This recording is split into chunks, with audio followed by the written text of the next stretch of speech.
მოგესალმებით მეგობრებო და დღეს მინდა შემოგთავაზოთ ახალი ვიდეო, რომელიც გამოადგებათ იმ ტურისტებს, ვინც აპირებს ფლორენციის მონახულებას და უფიცის მუზეუმის დათვალიერებას. წინა ვიდეომ გამოიწვია ძალიან დიდი ინტერესი და გადავწყვიტეთ, მოგვეწოდებინა თქვენთვის ახალი მასალა, ვფიქრობ იქნება საინტერესო. გთხოვთ გამოიწეროთ ეს არხი, დალაიქოთ ეს ვიდეო და თუ კომენტარსაც დაგვიტოვებთ, ხო საერთოდ გავგიჟდებით სიხარულით. თუ გსურთ ერთდღიანი ტურის დაგეგმვა ტოსკანის ტერიტორიაზე ან სრულიად იტალიის მასშტაბით, ჩვენ შეგვიძლია დაგეხმაროთ როგორც ფასიანი, ასევე უფასო კონსულტაციის მეშვეობით, WhatsApp-ით, Messenger-ით ან ნებისმიერი სხვა სოციალური ქსელით. ჩვენ ყველგან ვართ და ინფობოქსში დაგიტოვებთ აუცილებლად ჩვენს საკონტაქტო ინფორმაციას.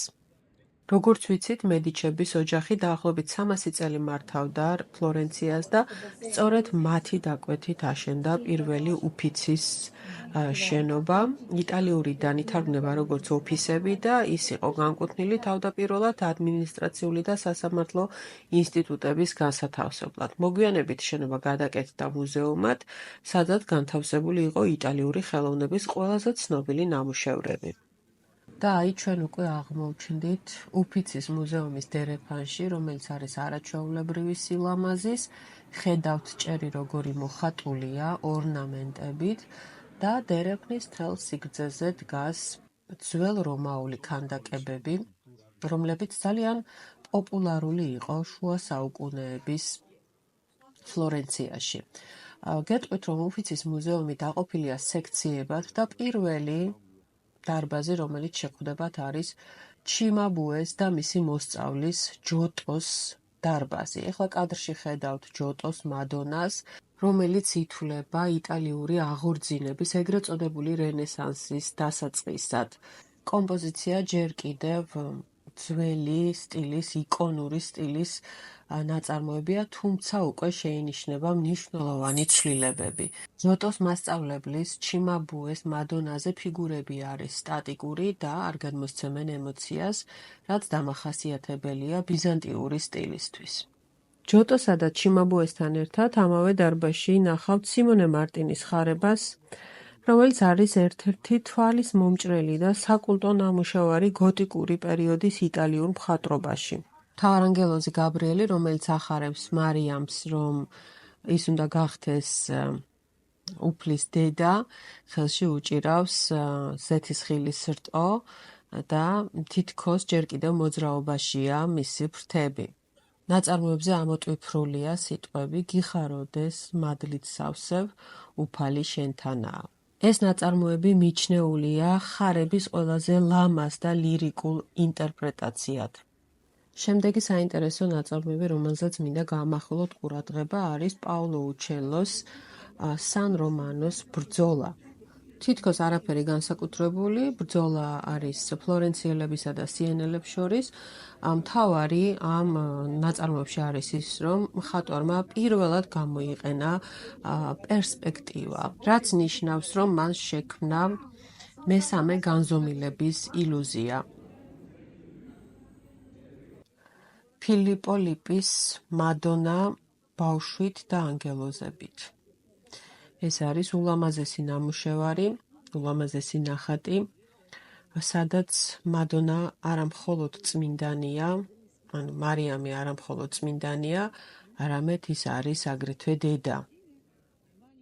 ძველი მკაცრი იკონური ტიპის მადონებისგან განსხვავებით, ეს არის თბილი ადამიანური და ემოციური გამოსახულება. არ მეგულება ადამიანი, რომელსაც ერთხელ მაინც არ აქვს ნანახი, ეს ორი სურათი, რომელიც ახლა უნდა წარმოგიდგინოთ. სანდრო ბოტიჩელის გაზაფხული და ვენერას დაბადება. გაზაფხული გამოხატავს პლატონურ სიყვარულს და ბუნების განახლებას.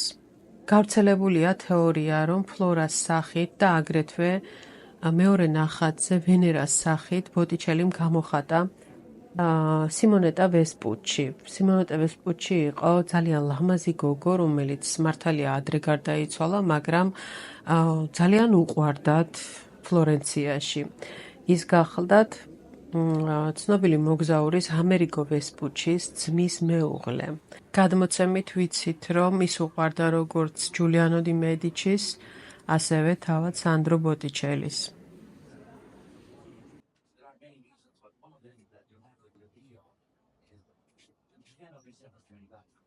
არ შეიძლება უფიცის მუზეუმში არ იყოს ლეონარდო და ვინჩის ნაწარმოებები. ამჯერად წარმოდგენილია მხოლოდ 3 სურათი, 3 ნახატი. ხარება ხედავთ კადრში. ასევე არის ქრისტეს ნათლობა და მოკვთა თაყვანისცემა, რომელიც ისევე როგორც უამრავი სხვა ლეონარდო და ვინჩის ნაწარმოები არის დაუსრულებელი. თუმცა ხარება და ასევე იესოს ნათლობა არის დასრულებული ნაწარმოებები და სრული მათი სილამაზით შეგიძლიათ იხილოთ უფიცის მე-15 დარბაზში. და დღეისთვის რაც მინდა ბოლო გაჩვენოთ, ეს არის მიკელანჯელო ბონაროტის ერთადერთი შემორჩენილი ტილო, საგრა ფამილია, ქართულად წმინდა ოჯახი, სადაც ვხედავთ იოსები, მარიამი, ანუ მადონას და ქრისტეს. მიკელანჯელოს აქვს უამრავი ნაწარმოები, მათ შორის ყველაზე ცნობილია სიქსტის კაპელა ვატიკანში, ასევე ადამის შექმნა, ქანდაკებებიდან პიეტა და რა თქმა უნდა დავითი, რომელიც წარმოდგენილია ფლორენციაში, გალერია დი აკადემიაში. უფიცის მუზეუმში ინახება საკმაოდ მდიდარი კოლექცია. სამწუხაროდ, ჩემი ძალიან საყვარელი ერთ-ერთი მხატვრის კარავაჯოს დარბაზი რატომღაც დამხვდა დაკეტილი, თუმცა ვიმედოვნებ, რომ მომავალში აუცილებლად გადავიღებ ვიდეოს მის ხელოვნებაზე.